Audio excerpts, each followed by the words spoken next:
Upat kadagkong rason nga ang tao dili gayud mutuman sa kasuguan sa Ginoo samot na gyud ang pagbalaan sa adlaw Sabado.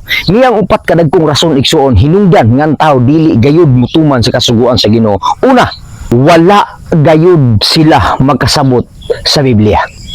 Nganong di man sila makasabot sa Biblia?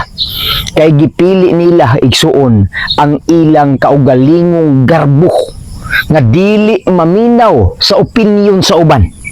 Kaya ang ilang yunahuna kana ra yung ilang gusto mao'y matuman.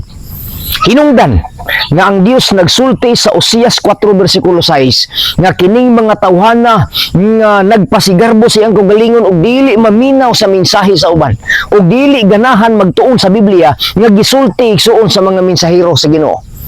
Mao'y hinungdan sa ilang kalaglagan. Ikaduha igsuon ko, mas gipili nila nga tumanon ang tradisyon kaysa pagtuman sa kasuguan sa Ginoo.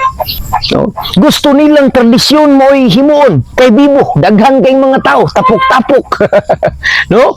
So manigson, gihuna sa mga tao nga mas nindot tumanon ang tradisyon kaysa pagtuman sa kasuguan sa Ginoo. Muna igsuon ko nagingon ang Ginoo. Kung yung basahon ang Marcos 7 versikulo 9. Ingon direksyon no, sayod kamo sa pagtalikod sa sugo sa Dios aron inyong matuman ang inyong kaugalingong tradisyon. Tawa? Nakabalong Ginoo ang tao mas mahalon ang tradisyon kaysa pagtuman sa sugo sa Ginoo. Muna ingon ang Ginoo sa Marcos 7:7. Kawang lamang ang inyong pagsimba sa Dios. Nganong kawang man? Tungod kay mas gituman ninyo ang tradisyon kaysa pagtuman sa kasuguan sa Ginoo. Ikatulo igsoon, pagkahadlok sa kalibutanong epekto. Nangahadlok sila mga igala igsoon nga mapektuhan ang ilang kalibutanong nga tinguha. Number 1 igsuon sa pagkahadlok kining ilang trabaho. Mahadlok sila mga putbol sa trabaho.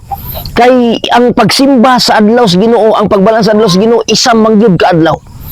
Muna igsoon kung adto sila mupili sa sinimbahan nga tag-usa lang ka oras, tagduha lang ka oras. Kay human na igsuon ko sa 2 ka oras lang simba atong simbahan, pwede naman sila manabong. Ang uban madto na sa uma, ang uban magtagay-tagay na, ang uban igsuon nagnegosyo na.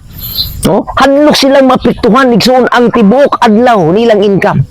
Hadlok sila nga mawad-an silang trabaho. Maputbol sila kung magbalaan sila sa adlaw Sabado. Hinungdan nga dili gyud sila mutuman igsuon ko sa sugo sa Ginoo nga magbalaan sa adlaw balaan sa Ginoo. Muna ingon ang Ginoo igsuon ko sa Matthew 16:26.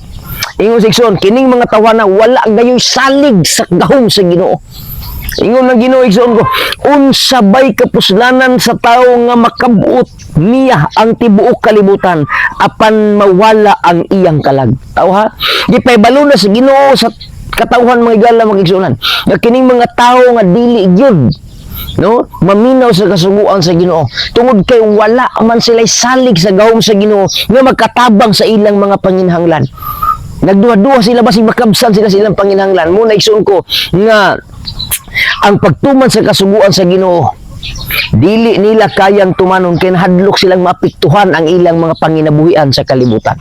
Ikaupat igsuon ko pagrebildi batok sa Dios. Ha? Ilag yung gibutang sa ilang kasing-kasing igsuon ko magrebildi batok sa Dios. No?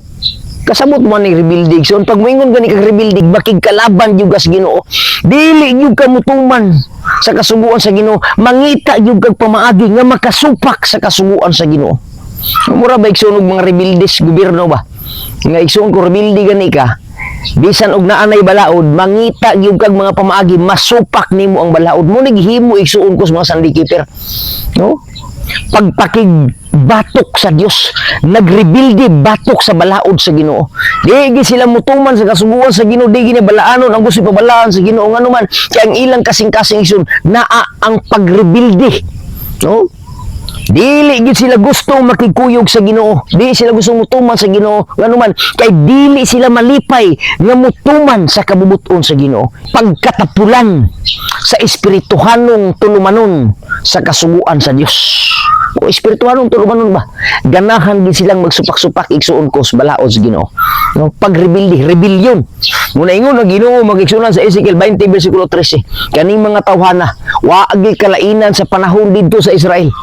Nagihatod igsuon sa Ginoo didto sa yuta nga saad sa kamingawan. Di gid sila ganahan mutuman, magrebuild gid sila sa kasuguan sa Ginoo. Di gid mutuman. Muna ingon ang Ginoo igsoon 20 bersikulo 13 sa Ezekiel.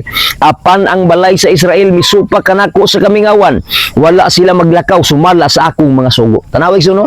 Gusto gyud sa tawo nga musundog sa Israelhanon sa unang panahon hangtod karon. Di gid ganahan mutuman sa kasuguan sa Ginoo. Ang ilang kasing-kasing sa pagkarebilde sama sa kasing-kasing ni Satanas nga dili gyud ganahan maminaw sa sugo sa Ginoo, dili gyud ganahan mutuman sa kasuguan sa Ginoo, sa kabubuton sa Ginoo nga naman tungod kay dili sila malipay nga makig-uban sa Dios.